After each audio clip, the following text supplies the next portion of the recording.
AP today నుంచి మాదిరెడ్డి శ్రీనివాసరెడ్డి. మన channel subscribe చేసుకొని మిత్రులు సబ్స్క్రైబ్ చేసుకోవాల్సిందిగా సవినయంగా మనవి చేసుకుంటూ, ఈ రోజున జగన్మోహన్ రెడ్డి గారు ప్రతి కార్యకర్తకు తోడుగా ఉందాం అంటూ భరోసానిచ్చారు. మరొక విషయాన్ని కూడా వ్యక్తం చేశాడు. జగన్ ఓడిపోయాడు కానీ చావలేదు, చచ్చేదాకా కొట్టాలి అన్నటువంటి వ్యక్తిని స్పీకర్ గా ఉంచబోతున్నారు. కాబట్టి అసెంబ్లీలో మనం సాధించేది ఏమీ లేదు. అసెంబ్లీలో మనం ఏదో చేయగలం అనేది కూడా లేదు. కానీ మనల్ని నమ్ముకున్నటువంటి కోట్లాది మంది ఓటర్లు ఉన్నారు. వాళ్ళందరికీ కూడా మనం అండగా నిలవాలి. ఎట్టు పరిస్థితుల్లోనూ నిరాశకు చోటివ్వద్దు. ప్రతి అభిమాని కార్యకర్తకు భరోసా ఇవ్వాల్సినటువంటి బాధ్యత మనదే అనేటటువంటి అంశాన్ని చాలా చక్కగా వివరించాడు. నిజంగా చెప్పాలంటే ఒక రకంగా కార్యకర్త యొక్క ప్రయారిటీని ఆయన గుర్తించాడు అని చెప్పాలి. ఇక భారతంలో సూక్తులు కూడా కొన్ని చెప్పాడు. శ్రీకృష్ణుడు తోడుగా ఉన్నా పాండవులు ఓడిపోయిన సందర్భాలు ఉన్నాయి. కానీ అంతిమంగా విలువలు విశ్వసనీయతే విజయం అవుతుంది, అంతిమ విజయం అవుతుంది. అదే సందర్భంలో ఎన్నికల ఫలితాలపై చాలా మంది అవి మాయా పాచికలుగా వర్ణిస్తున్నారు, ఫీడ్బ్యాక్ ఇస్తా ఉన్నారు. సరే, పాచికల ఘట్టం ముగిసిపోయింది, అది ఇంటర్వెల్ మాత్రమే. నిజమైనటువంటి ప్రజాఘట్టం, ప్రజా పోరాటం స్టార్ట్ అవ్వాలని చెప్పేసి పిలుపునిచ్చారు. సరే, ఇంతవరకు బాగానే ఉంది. జగన్మోహన్ రెడ్డి గారు వాలంటీర్లను మాత్రమే నమ్ముకొని కార్యకర్తలను దూరం చేసుకొని కార్యకర్తల ఆగ్రహానికి గురయ్యారు. మమ్మల్ని పట్టించుకునేటటువంటి నాదుడేడి అనేటటువంటి ఆవేదనలో ఉన్నటువంటి కార్యకర్తల యొక్క భావజాలాన్ని గుర్తించారనేది అభినందించదగినటువంటి విషయం. ఇదే సందర్భంలో జగన్మోహన్ రెడ్డి గారులో ఇంకా మార్పు రావాలనేది నా ఉద్దేశం. ఒకవైపున చంద్రబాబు నాయుడు గారు నేను మారాను అన్నారు. ఆయన మారింది తన నేతలకు చూపించగలిగాడు.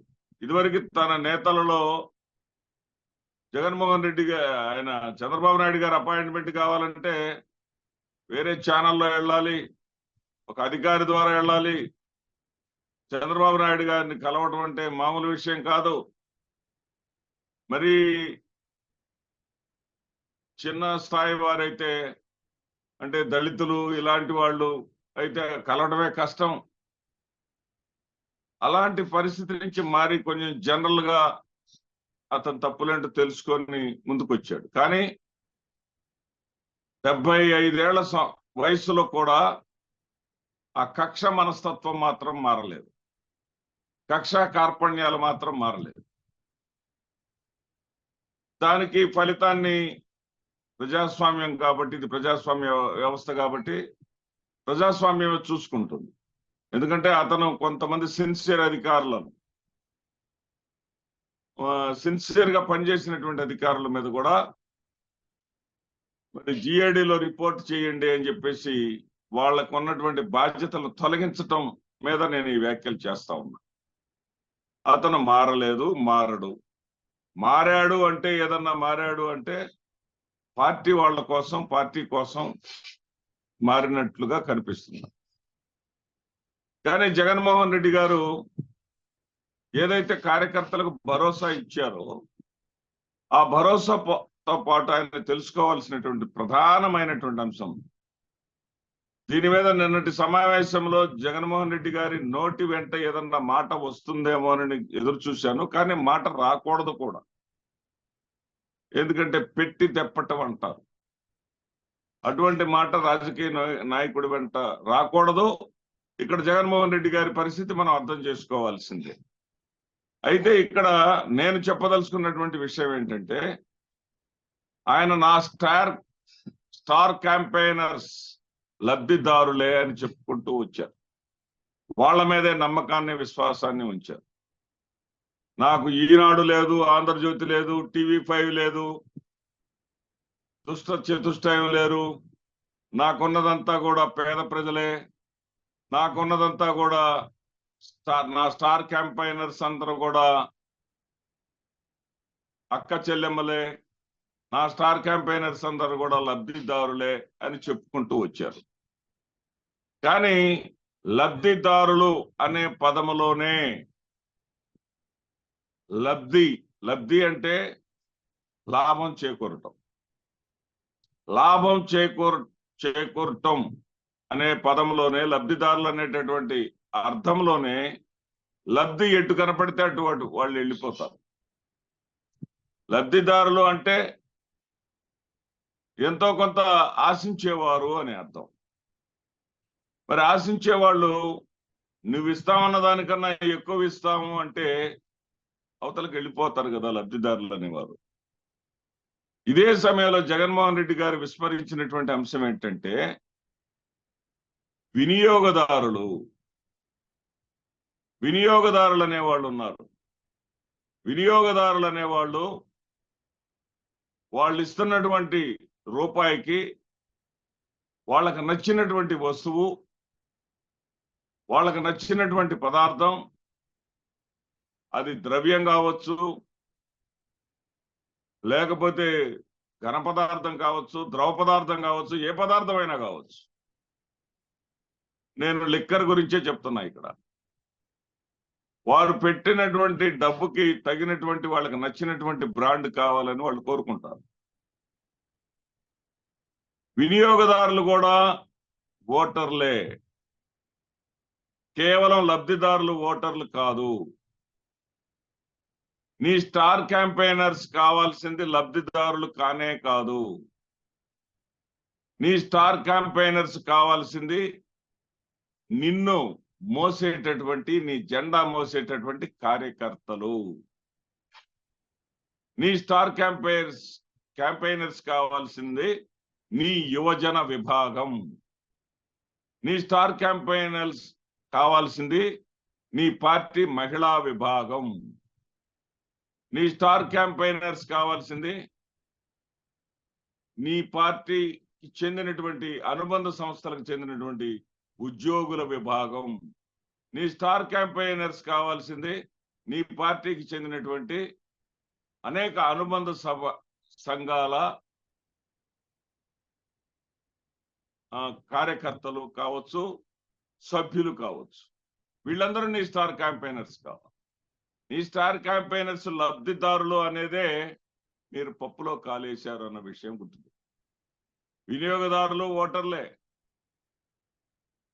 మధ్యతరగతి వారు ఓటర్లే, అబోవ్ మిడిల్ క్లాస్ వాళ్ళు ఓటర్లే, అందరూ కూడా ఓటర్లు అనేటటువంటి విషయాన్ని గుర్తించండి.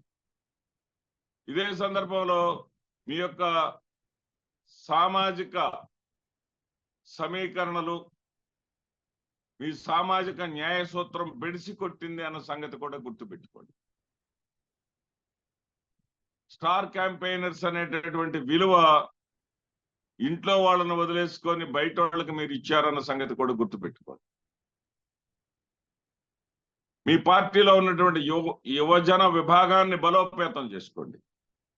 మీ పార్టీలో ఉన్నటువంటి మహిళా విభాగాన్ని బలోపేతం చేసుకోండి. మీ పార్టీలో ఉన్నటువంటి న్యాయ విభాగాన్ని బలోపేతం చేసుకోండి. మీ పార్టీలో ఉన్నటువంటి డాక్టర్ల విభాగాన్ని బలోపేతం చేసుకోండి. మీ పార్టీలో ఉన్నటువంటి వివిధ వర్గాలకు చెందినటువంటి విభాగాలని బలోపేతం చేసుకోండి. అంతేగాని లబ్ధిదారులు అంటే లాభం చేకూరితే ఎటు లాభం ఉంటే అటు పోతారు. మీరేమనుకున్నారు? 3,000 రూపాయలు నేను 5 ఏళ్ల పాటు క్రమం తప్పకుండా ఇంటికి తీసుకొచ్చి ఇచ్చాను. చివరి 3 నెలలు మాత్రం ఎన్నికల కమిషన్ ఆంక్షల వల్ల ఇబ్బంది పడ్డారు తప్ప నాది తప్పేమి లేదు, వాళ్ళందరూ నాకే ఓట్లేస్తారని మీరు అనుకున్నారు. శీర్ష భాగం మీకు వేసి ఉండవచ్చు, కానీ కొంత భాగం మీకు వెయ్యలేదు. అంటే కారణం ఏంటంటే వాళ్ళు మీకన్నా 4,000 రూపాయలు ఇస్తామని వాళ్ళు చెప్పిన దాని మీద వాళ్ళు ఆశపడ్డారన్న విషయం గుర్తుపెట్టుకోండి. ఇదే సందర్భంలో మీరు ఏదో సెలెక్టెడ్ గా ఒక కాపు మహిళలకు డబ్బులు ఇచ్చారు, 15,000 రూపాయలు ఇచ్చారు కాపు నేస్తం కింద. కానీ మిగతా వర్గాలన్నీ కూడా మీ కాపులంతా గంపగుత్తగా మన సిఎస్డిఎస్ వాళ్ళ సర్వే ద్వారా కూడా తెలిసింది, గంపగుత్తగా కూటమికే జై కొట్టారు. అదే సందర్భంలో ఈయనేమన్నారు? మీరు కాపులకు మాత్రమే డబ్బులు ఇస్తారా? అన్ని కులాల వాళ్ళకి నేను నెలకి 1,500 చొప్పున 18,000 ఇస్తాను. మీరు 15,000 ఇస్తే వాళ్ళు 18,000 ఇస్తాం. అంటే లబ్ధిదారులు లబ్ధి ఎక్కడ ఎక్కువ ఉంటే అక్కడికి వెళ్ళిపోతారు, కార్యకర్తలే నీ వెంట ఉంటారు. వినియోగదారుల సంతృప్తి మాత్రమే ఏ ప్రభుత్వాన్నైనా నిలబెడుతుంది అన్న సత్యాన్ని గుర్తించాలి. కార్యకర్తల యొక్క అంతరంగాన్ని గుర్తించారు ఇప్పుడు. అదేవిధంగా వినియోగదారులు, మధ్యతరగతి వాళ్ళు, ఉన్నత తరగతి వాళ్ళు కూడా ఓటర్లే, వాళ్ళు కూడా ప్రజల్లో భాగమైన విషయాన్ని కూడా గుర్తుపెట్టుకోవాలి. ఇది జగన్మోహన్ రెడ్డి గారికి మా తరపున సూచన మాత్రమే. నమస్తే.